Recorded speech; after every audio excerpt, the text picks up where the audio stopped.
இன்றைக்கு வெளியிட்டிருக்கிறார் அன்பு நண்பர் திரு மனுஷ்யபுத்திரன் அவர்கள். பேச்சாளராக இருக்கக்கூடிய என்னை போன்றோருக்கெல்லாம், ஆசிரியராக இருந்து பாடம் நடத்துகின்ற என்னை போன்றோருக்கெல்லாம் வாசிப்பு என்பது வேறு வேறு தளத்தில் உறுதி செய்யப்படுகிறது. சில வாசிப்புகள் என்ன செய்யும் என்றால், இதை மக்களிடத்தில் போய் சொல்லலாமே என்று நம்மை தூண்டும். சில வாசிப்புகள் பாடம் நடத்துவதற்கானது. ஆனால் என் வாழ்க்கையில் வாசிப்பு தளத்தில் யாருடனும் பகிர்ந்து கொள்ள வேண்டிய அவசியமே இல்லை என்கின்ற நிலையில் வாசித்து மகிழ்கின்ற நூலைத்தான் நான் எப்பொழுதும் நேசித்திருக்கிறேன். அப்படிப்பட்ட நூல்கள் அவ்வளவு எளிதாக கைக்குள் அடங்கி விடுவதில்லை, வந்து விடுவதில்லை. மனுஷ்யபுத்திரனுடைய புத்திசாலித்தனம் 5 பேருக்கும் பிரித்து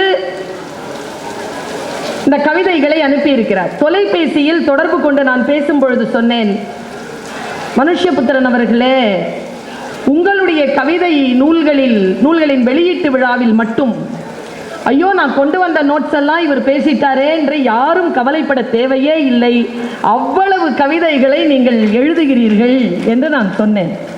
அப்பொழுது அவர் சொன்னார், இன்றைக்கும் அதேதான் நிகழப்போகிறது. ஏனென்றால் உங்களுக்கு கொடுத்து அனுப்பிய கவிதைகளை நான் இன்னொருவருக்கு கொடுத்து அனுப்பவில்லை என்று சொன்னார். இந்த குருநாதர் தான் இதை 5 பகுதிகளாக பிரித்து தந்திருக்கிறார். அவர் மொழியில் சொன்னால் 5 குவார்ட்டர்களாக அவர்தான் பிரித்து தந்திருக்கிறார் என்று BK அவர்கள் இப்பொழுது குறிப்பு தருகிறார்கள் மேடையிலிருந்து. நான் இந்த புத்தகத்தை ஒரு பரபரப்பான நாவலை படிப்பது போல் புரட்டி புரட்டி படித்துக் கொண்டே இருந்தேன். இந்த அனுபவத்தை நான் சொல்லித்தான் ஆக வேண்டும். அதிலிருந்து சில பகுதிகள் என்ன பண்ணிருச்சு, என்ன நிலை குத்தி என்னை அப்படியே 2-3 முறை படிக்க வைத்தேன். நான் அந்த கவிதைகளை எல்லாம் கட் பண்ணிட்டேன். இது பேச போறோங்கிற நினைப்பு இல்லாம அதை கட் பண்ணிட்டேன். அந்த கவிதைகள் எல்லாம் கட் பண்ணி பக்கத்தில் வச்சுக்கிட்டே இருந்தேன். அது சொல்லுவாங்க இல்லையா, நான் எப்பொழுதும் ரூமியை வாசிப்பேன். ரூமி சொல்லுவார், தொழுகை நடக்கின்ற பொழுது சில நேரங்களில் தொழுகை நிகழ்ந்து விடுகிறது என்று சொல்லுவார். தொழுகை செய்கின்றவர்கள் எல்லோருக்கும் தொழுகை நிகழ்ந்து விடுவதில்லை. இது சில வினாடிகளில் தொழுகை நிகழ்ந்து விடுவது போல் கவிஞர்கள் கவிதைகளை எழுதுகின்ற பொழுது சில நேரங்களில் கவிதை நிகழ்ந்து விடுகிறது. அப்படிப்பட்ட கவிதைகளைத்தான் இன்றைக்கு உங்கள் மத்தியில் நான் சுமந்து வந்திருக்கிறேன். 20 ஆண்டுகள் எனக்கு மனுஷ்யபுத்திரன் அவர்களை தெரியும். அவர் எழுத தொடங்கிய அந்த காலகட்டங்களில் எல்லாம் அவரோடு எந்த ஒரு நட்புறவு இல்லை. 2000ற்கு மேல்தான் அவருடைய புத்தகங்களை வாசிக்கின்ற வழக்கம். சொன்னா எப்படின்னா, அவர் ஏதாவது ஒரு புத்தக வெளியீட்டு விழாவில் கண்டிப்பா என்ன கூப்பிட்டுருவார். அதுக்கு ஒரே காரணம் தான், அதையும் சொல்லிடவா மனுஷ்யபுத்திரன், ஏமா நீ பேசுறது முக்கியம் இல்லைம்மா, நீ பேசனா அந்த புக்கை வாங்கிட்டு போறாமா அப்படின்ட்டுவார். அந்த மாதிரி தான் ஒரு புத்தகத்தை நான் இப்படி பேசினேன்னா, கோயம்புத்தூர்ல சேரன் ரயில்வே ஸ்டேஷன் ரயிலில் ஏறி உட்காந்துருக்கேன், B1 கோச். ஒருத்தர் வந்து நின்றுட்டு, பர்வீன் சுல்தானா அப்படின்னார். ஆமாங்க. 70 ரூபாய் கொடுங்க அப்படின்னார். ஏன் அப்படின்னு, நீங்கள் அந்த புத்தக விழாவில் பேசுனதை நம்பி அந்த புக்கை வாங்கிட்டேன், பேச்சு தான் நல்லா இருந்துச்சு, புக்கில் ஒன்றும் இல்லைன்ட்டு. ஆனால் அந்த ஆபத்து எனக்கு மனுஷ்யபுத்திரங்களின் புத்தகங்களை பேசுகின்ற பொழுது வருவதே இல்லை. மிகச் சிறப்பான அனுபவங்களை பகிரக்கூடிய ஒரு வாய்ப்பை அவர் அந்த வாசிப்பு அனுபவத்தில் தருகிறார். வெயில் ஆர் இசை யார் பேசினார்னு தெரியல, அல்ல வசந்தபாலன் பேசினாரான்னு தெரியல. இங்க மேடையில் உட்கார்ந்திருக்கின்றவர்கள் எல்லாம் தீவிரமான, தன் துறையிலே தீவிரமாக களமாடி கொண்டிருக்கக்கூடியவர். இசை பேச்சையும் வெயில் பேச்சையும் நாம மறுபடியும் காதுல வந்து அந்த ஏர்பட்ஸை மாட்டிக்கிட்டு தான் கேட்கணும், முழுக்க கேட்கணும் அந்த பேச்சை. அது வெளி அரங்கத்திற்கான பெரும் அரங்கத்திற்கான பேச்சு அல்ல, அது நமக்கான பேச்சு. ஆழமாக நாம் இருந்து உள்வாங்கி யார் இந்த மனுஷ மனுஷ்யபுத்திரன் அவன் கவிதைகளை எப்படி எழுதி கொண்டிருக்கிறான். சக காலத்தில் எழுதுகின்ற தீவிர கவிதைகளை எழுதக்கூடிய எழுத்தாளர்கள் அவன் கவிதைகளை எப்படி மதிப்பிட்டுக் கொண்டிருக்கிறார்கள் என்கின்ற ஒரு திறனாய்வை நாம் தெரிந்து கொள்ள வேண்டும் என்றால் இந்த இரண்டு பேருடைய பேச்சை நாம் திரும்ப கேட்டாக்க வேண்டும். ஒரு அற்புதமான ஒரு அரங்கம் தான் இது. உண்மைதான், நாம் பார்க்க தவற விடுகின்ற காட்சிகளை கவிஞர்கள் கண்டுகொள்கிறார்கள். இப்போ மீன் பிடிக்கிறான் ஒருத்தன், மீன் பிடிச்சிட்டு கரைக்கு வந்து மீன் விற்கிறான், நாம மீன் வாங்கி சாப்பிடுறோம். ஆனால் ஒரு கவிஞனுடைய பார்வையில் மட்டும்தான் இந்த மீன் பிடிக்கின்ற அந்த வினாடி எப்படி சிறைபிடிக்கப்படுதுன்னு பாருங்க. தூண்டில் மீன் அதன் கண்களில் விடை பெற்றுக் கொண்டது நதி. நீங்க தான் எழுதுனீங்களா? 2வது பரிசு கிடைச்சது உங்களுக்கு. உங்க பேருப்பா?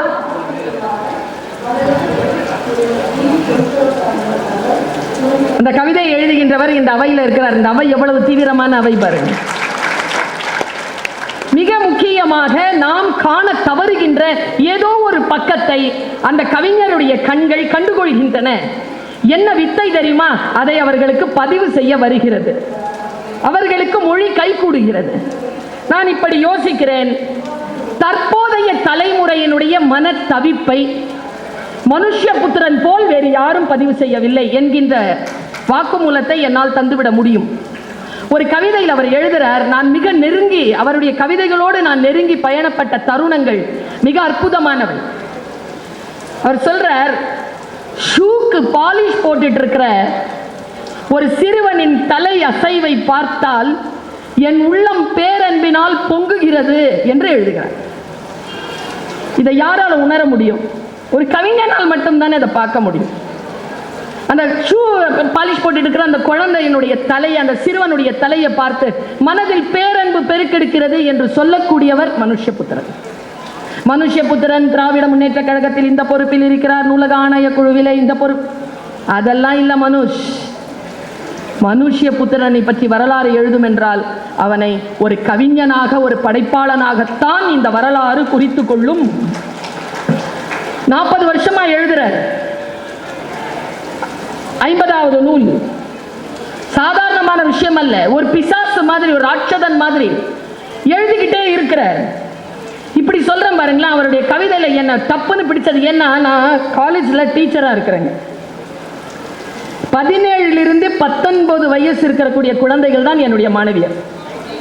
கடந்த 23 ஆண்டு காலமாக அவர்களோடு தான் என்னுடைய 8 மணி தியாலம் கழிகிறது.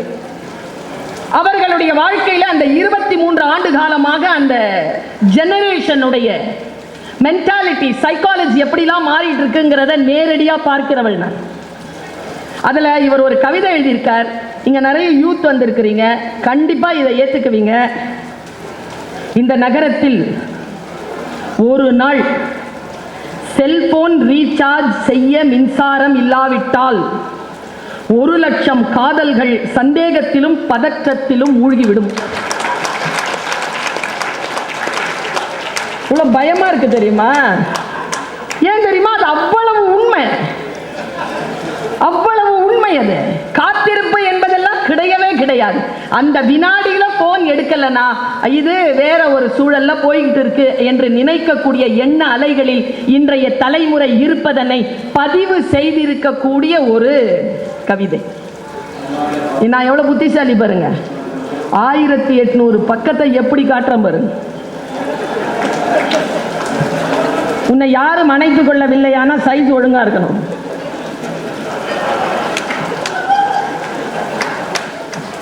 ரொம்ப அழகான ஒரு கவிதையை சொல்றேன். பெண்கள் நிறைய பேர் இருக்கிறீர்கள்ல, கவனம்.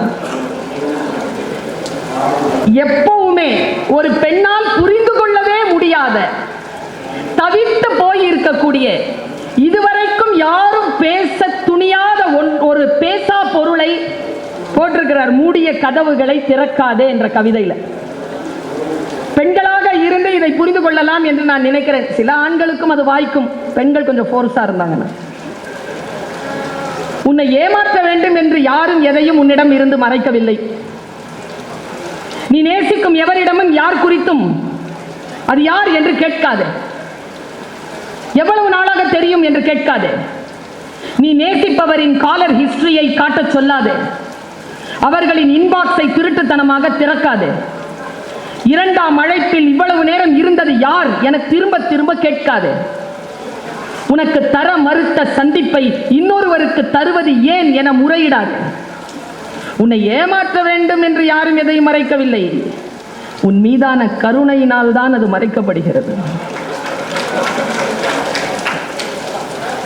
கோவத்துல உங்களுக்கு அப்படியே வந்து விஷம் வச்சு கொன்னுடலாமான்னு தோணுச்சு. உன் இதயம் ஒரு கண்ணாடி கோப்பை போல சிதறாதிருக்கத்தான் அது மறைக்கப்படுகிறது. உண்மைகளுக்கு உன்னை தயார்படுத்திக் கொள்ளவே அது மறுக்கப்படுகிறது. இப்பதான் வருது உண்மை. உடனடியாக அல்லாமல் நீ ஒரு பனிக்கட்டியை போல அவர்கள் வாழ்வில் இருந்து கொஞ்சம் கொஞ்சமாக உருகி மறையட்டுமே என்பதற்காகத்தான் அது மறைக்கப்படுகிறது. இந்த உறவை இன்னும் கொஞ்ச நேரம் நீட்டிக்கலாமே எனும் விருப்பத்தால் தான் அது மறைக்கப்படுகிறது. குற்ற உணர்வினால் தான் அது மறைக்கப்படுகிறது. உன்னை ஒரு ஞாபக சிற்பமாக மாற்ற அவர்களுக்கும் அவகாசம் தேவைப்படுகிறது என்பதனால் அது மறுக்கப்படுகிறது. காதலர்கள் விரைந்து அழியும் உலகில் மனிதாபிமானம் எவ்வளவு விரைந்து அழிவதில்லை என்பதனால் தான் அது மறைக்கப்படுகிறது. உன் அன்புக்குரியவரின் மூடிய கைகளை பிடிவாதமாக திறக்காது. மாறாக சாத்தியிருக்கும் கதவுகளை ஒரு விருந்தாளியை போல மெதுவாக தட்டு.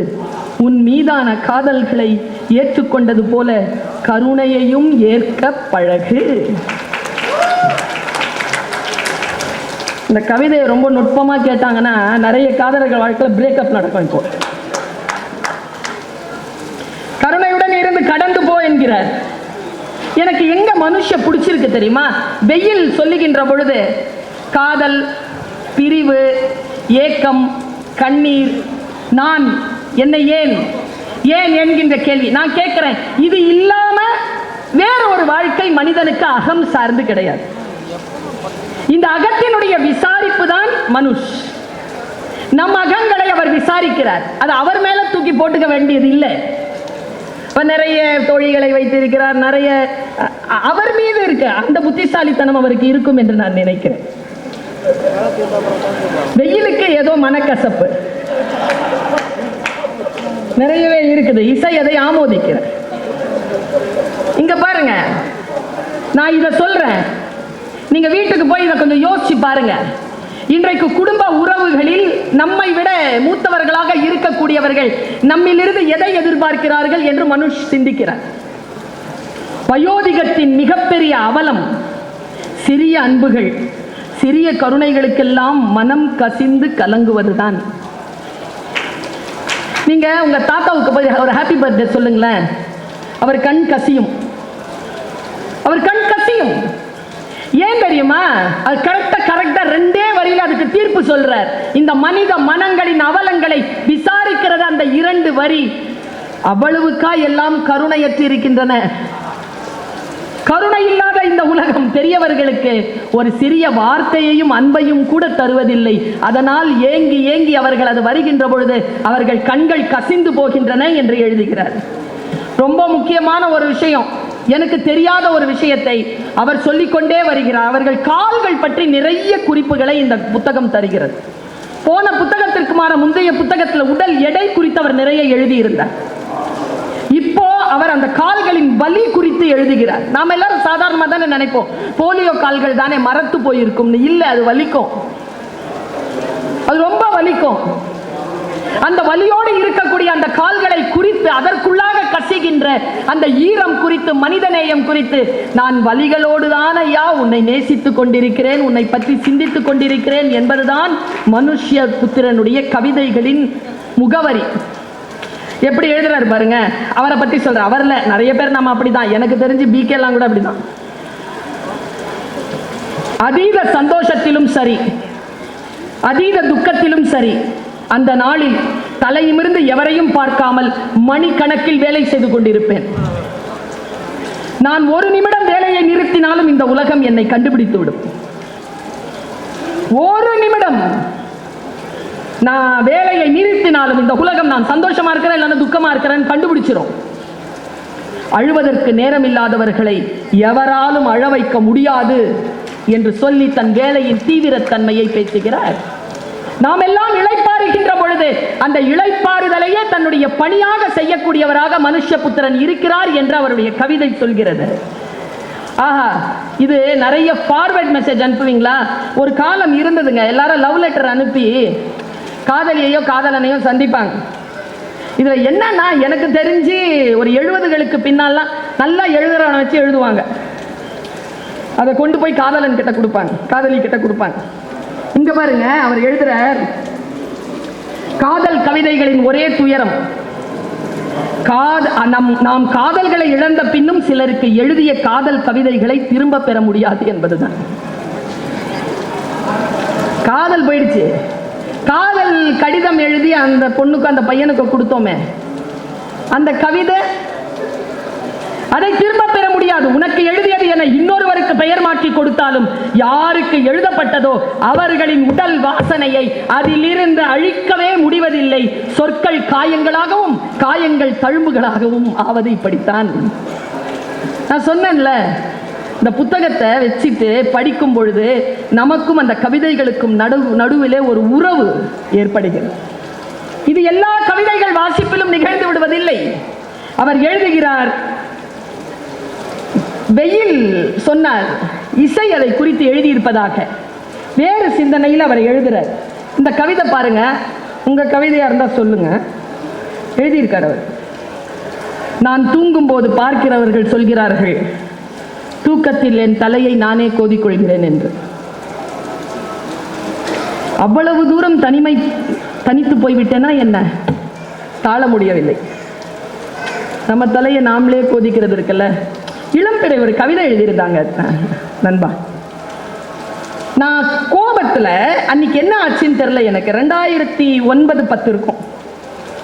கோபத்துல வெளியில வீட்டை பூட்டிக்கிட்டு வெளியில கிளம்பி 2 வீலரை எடுத்துக்கிட்டு நேரா லைஃப் ஸ்டைல் பக்கத்துல வீட்டுக்கு பக்கத்துல நேரா அங்க போயிட்டு 2 டீ கப் வாங்கினேன். வாங்கிட்டு வந்து நேரா வீட்டில் 2 கப்பில் டீ தயாரிச்சு போட்டு ஒரு கப்பா முன்னால டைனிங் டேபிள் வச்சுட்டு ஒரு பக்கம் இந்த பக்கம் வச்சுட்டு உட்காந்து குடிச்சேன். அது என்ன கோபம்னு எனக்கு தெரியல, அது நடந்தது ஒரு கவிதையால். இளம்பிறை நீ எழுத மறுக்கும் எனது அழகு என்கிற புத்தகத்தில் எழுதியிருந்தாங்க, உலகத்திலேயே கொடுமையானது நமக்கு நாமே தயாரித்துக் கொள்ளும் ஒரு கோப்பை தேநீர் தான். அது ரொம்ப வலிச்சிருச்சு எனக்கு. நான் போய் 2 கோப்பை வாங்கிட்டு வந்து முன்னால் அந்த கோப்பையை பார்த்துக்கிட்டே குடிச்சிருக்கிறேன். நான் யோசித்து பார்த்தால் தனிமை ஒரு மனிதனை என்னென்னமோ செய்யும். அந்த விஷயங்களை பதிவு செய்ய தெரிந்திருக்கிறது இவருக்கு. அன்பே, நம்மை பிரிப்பது நம் மனங்கள் அல்ல, எண்ணங்கள் அல்ல, பருவங்கள் அல்ல, இந்த நீண்ட சாலைகள், இந்த வளைந்த பாலங்கள், இந்த நீண்ட வெயில், இவைதான் நம்மை பிரிக்கின்றன, மேலும் நம்மை சேர்க்கின்றன என்று எழுதுகிறார். இது ரொம்ப முக்கியம். காதல்ல எதுங்க முக்கியம், மனிதர்களா காதலா? இப்பொழுதெல்லாம் மனிதர்கள் தான் முக்கியமாக போயிட்டாங்க, உணர்வுகள் இல்லை. அந்த உணர்வுகளுடைய அந்த வெயிட்டேஜ் இருக்கு இல்லையா, அதனுடைய எடை, அதன் எடையை மனுஷ் எப்படி எழுதுற பாருங்க. என்றாவது உனக்கு என் கூடவே இருந்து விட வேண்டும் என்று தோன்றும், அப்போது யோசிக்காமல் எல்லாவற்றையும் விட்டு வந்துவிடு. நீ என்னை நோக்கி மிகவும் தாமதமாக வரும்போது நான் இல்லையே என பயப்படாதே, அது அப்படித்தான் நிகழும். நீ என்னிடம் வருவதுதான் முக்கியமே தவிர வரும்போது நான் இருப்பதல்ல. நான் இருக்கிறது முக்கியம் இல்லை, அதை விட முக்கியமானது நீ வருவது. இங்க நிறைய பேர் கோச்சிக்கிட்டு இருக்கிறீங்களா, சண்டை போட்டுட்டு இருக்கிறீங்கல்ல நண்பர்கள் கிட்ட, உங்களுக்கெல்லாம் ஆன கவிதை தான். சண்டை போட்டுக்கொண்டு எங்கேயோ உட்கார்ந்து இருக்கிறானே அறச்சிற்றத்துடன் அந்த நண்பன், அவன் சொன்னதாக மனதில் நினைத்துக் கொள்ளுங்கள் ஒரு கவிதை. ஒருவேளை இந்த கவிதை உங்களுடைய நண்பனை உங்களோடு போய் சேர்த்து கொள்ளலாம். பழைய நண்பரே, யாரிடமோ என்னை பற்றி கோபித்துக் கொண்டீர்களாம், நான் உங்களை கண்டுகொள்ளவே இல்லை என. நான் இறந்து விட்டது கூட தெரியாமல். செத்துட்டேன்டா நான், என்னை பத்தி குறை சொல்லிட்டு இருக்கிற, பேசலையா நீ என்னோட? இந்த விஷயத்துல எனக்கு வண்ணதாசனை நினைவு கூட்டுகிறது. வண்ணதாசனுடைய கவிதைகள் எனக்கு நினைவுக்கு வருகிறது. அதோ என் நண்பன் வருகிறான், அவன் தான் செத்து விட்டானே என்று யோசித்தேன். அப்படி யோசிக்காமல் இருந்திருந்தால் அவனே கொஞ்ச நேரத்திற்கு வந்திருப்பான். இந்த விசாரணைகள் தான் சொற்களை படிப்பவர்கள். இங்க இருக்கிறீங்க, இந்த அவையில் இருக்கிறீங்க, இந்த வயசு பத்தி ஏதோ பேசிட்டு இருந்தாங்கல்ல, 50 வயசு ஆயிடுச்சு, எவ்வளவு வச்சு முந்திக்கிட்டு சொல்லுங்க, நான் 50ஓட நிறுத்துறேன்ல. நேற்று 91 வயது மனிதர் ஒருவரை புத்தக கண்காட்சியில் சந்தித்தேன். கூன் விழாமல் கண்களை இடுக்கி பார்க்காமல் நேராக என்னை பார்த்தார். கையில் ஒரு புத்தக பையை சுமந்து கொண்டு இன்னொரு கையில் ஒரு துண்டு சீட்டை என்னிடம் நீட்டி, இந்த புத்தகம் எங்கே கிடைக்கும் என்று பார்த்து சொல்லுங்கள் என்றவிடம் பேச்சு கொடுத்தேன். தம்பி, உன் புத்தகங்களும் என்னிடம் இருக்கின்றன. நீ அன்பின் பெயரால் சாத்தானின் வரிகளை எழுதுகிறாய். மேலும் எனக்கு 91 வயதாகிறது, சலிப்பின்றி படிக்கிறேன் என்றார். 91 வயதா? என்னால் நம்பவே முடியவில்லை. என் நண்பர்கள் 40 வயதிலே முதுமை அடைந்து விட்டார்கள். அவர் சொன்னார், நீ ஒன்றை புரிந்து கொள், சொற்கள் எழுதுபவனைத்தான் சாவுக்கு அழைத்து செல்லும், அதை படிப்பவனை அல்ல என்று சொல்லியபடி அவர் ஒரு சிறுவனாக மாறி நடந்து செல்வதை என் கண்ணார கண்டேன் என்று எழுதுகிறார். நான் இப்படி சொல்லி நான் நிறைவு செய்கிறேன். எது தெரியுமா வாழ்க்கையில? எது தெரியுமா பேச்சு? எது கவிதை தெரியுமா? யார் எழுத்தாளர்கள் தெரியுமா? பேசிட்டு போறவங்க இல்ல பேச்சாளர்கள். பேசிட்டு போனதுக்கு அப்புறமாவும் உங்களோட பேசிக்கிட்டே இருக்கிறவங்க தான் பேச்சாளர். எழுதுறவங்க அல்ல எழுத்தாளர்கள். அவர்கள் எழுதி முடித்ததற்கு பிறகும் அவர்கள் உங்களுக்குள்ளே எழுதி கொண்டே இருக்கிறார்கள் அல்ல, அவர்கள் தான் எழுத்தாளர்கள்.